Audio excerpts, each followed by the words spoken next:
प्रिय विद्यार्थियों, मैं विजय प्रकाश भारती आप सभी का स्वागत करता हूं यूट्यूब चैनल हिंदी विजय पर। आज हम लोग अध्ययन करेंगे कक्षा 10 की हिंदी पाठ्य पुस्तक हिंदी पद्य में संकलित धनुष भंग के द्वितीय भाग वनत पथ पर नामक शीर्षक का, जिसके रचनाकार भक्ति काल के महाकवि तुलसीदास जी हैं। तो आइए देखते हैं कि इस अंतिम सवई में तुलसीदास जी क्या कहते हैं। सुनि सुंदर बैन सुधारस साने, सयानी है जानकी जानी भली।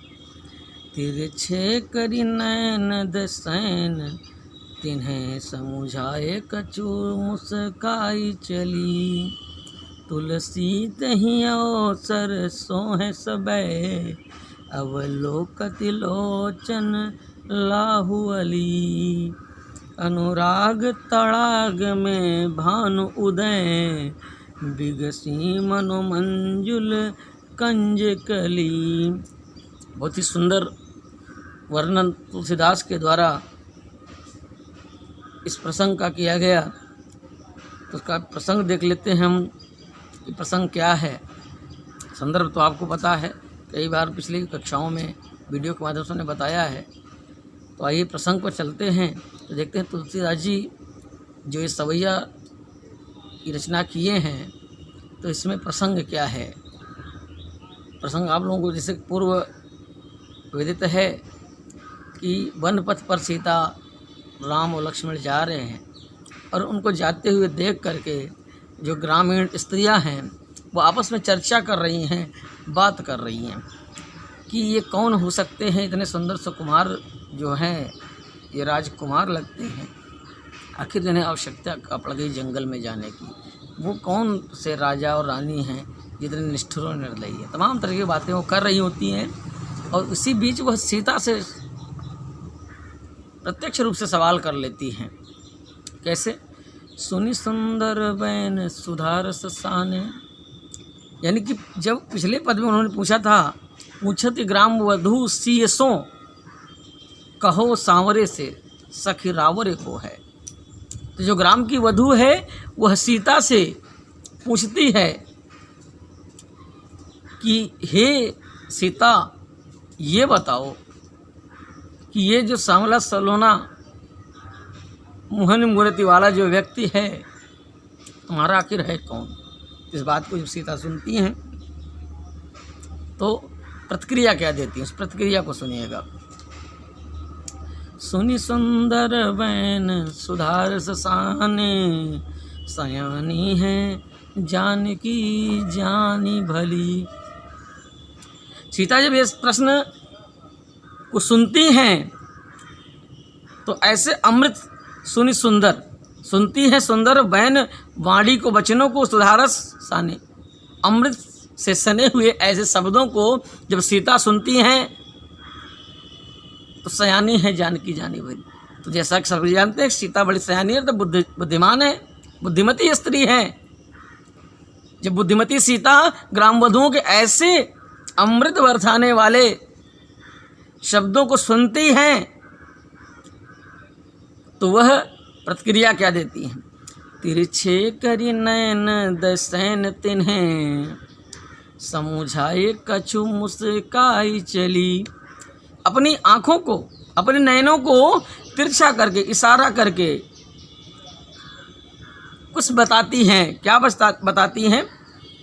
तिरछे करि नैन दसैन, तिन्हें, उनकी ओर अर्थात अपने पति श्री राम की ओर अपनी आँखों को और नैनों को तिरछा करके संकेत करती हैं, इशारा करके बताती हैं कि यह मेरे यही हैं, और मुस्कुरा करके धीरे से आगे निकल जाती हैं, अर्थात आगे बढ़ती रहती हैं। तुलसी तहि अवसर सोह सबे, अवलोकति लोचन लाहुअली। जो सीता ने अपनी आंखों के संकेत के द्वारा ये बता दिया, ये जो सांवले सलोने मूर्त वाले पुरुष हैं, ये और कोई नहीं, ये मेरे आराध्य, मेरे प्राणनाथ अर्थात मेरे पति हैं। जब इतना जान लेती हैं वह ग्राम वधुएं, तो तुलसीदास जी आगे लिखते हैं, इतनी तुलसी ते ही अवसर सोहे सबे। इस सुंदर अवसर को अर्थात सीता राम के पति हैं। जब ये ग्राम की वधुएं जान लेती हैं, ग्रामीण स्त्रियां जान लेती हैं, तो वह इस मौके का भरपूर लाभ उठाना चाहती हैं। कैसे कि सारी सखियां अपने नयनों से एकटक, मतलब अपनी आँखों को फाड़ कर एकटक निहारने लगती हैं श्री राम को। श्री राम को वह एकटक निहारने लगती हैं और ऐसे अवसर को वो छोड़ना नहीं चाहती, इसका भरपूर लाभ उठा रही हैं। अनुराग तड़ाग में भानु उदय, बिगसी मन मंजुल कंज कली। तुलसीदास जी आगे लिखते हैं कि ऐसा प्रतीत होता है कि जैसे प्रेम रूपी सागर में, प्रेम रूपी सरोवर में मनोमंजुल कंजकली, मंजुल कमल, कंजकली कोमल कलियां खिल जाती हैं। कि ऐसा प्रतीत होता है कि जब वो ग्रामीण स्त्रियां वह श्री राम को एकटक निहारती हैं, तो ऐसा प्रतीत होता है कि इस प्रेम रूपी सरोवर में उनकी आँख रूपी, प्रेम रूपी सरोवर में सूर्य उदित हो रहा है और उनकी आँख रूपी कलियां खिल जाती हैं, आँख रूपी कमल की कलियां खिल जाती हैं।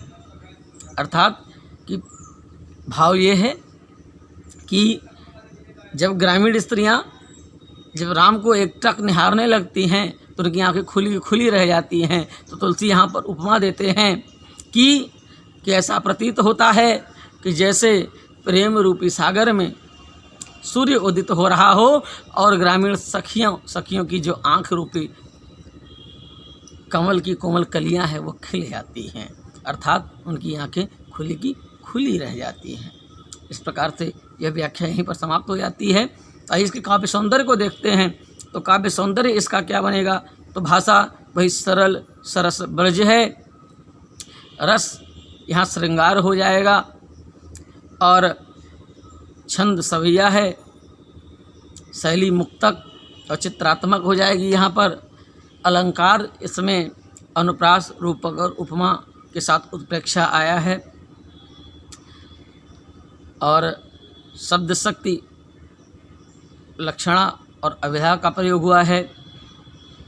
इस प्रकार से यह शीर्षक यहीं पर समाप्त हो जाता है। उम्मीद करता हूं कि आप सभी को यह व्याख्या समझ में आएगी और जहां पर नहीं समझ में आती है तो आप लोग इसको कमेंट बॉक्स में ज़रूर लिखिए। अभी तक किसी बच्चे ने किसी भी वीडियो में ऐसा नहीं लिखा कि जहां पर कुछ समझ में नहीं आया। समझ में आ रहा है, बहुत अच्छी बात है। नहीं आता तो आप लोग ज़रूर लिखें। और इसी बात के साथ उन्हें आज की कक्षा समाप्त करूँगा कि जो नवागंतुक हैं वो चैनल को सब्सक्राइब कर लें तथा जो सभी और सारे विद्यार्थी जो श्रोता या दर्शक हैं वह इसको लाइक करें, कमेंट करें और शेयर करें। आप सभी का जीवन मंगलमय हो।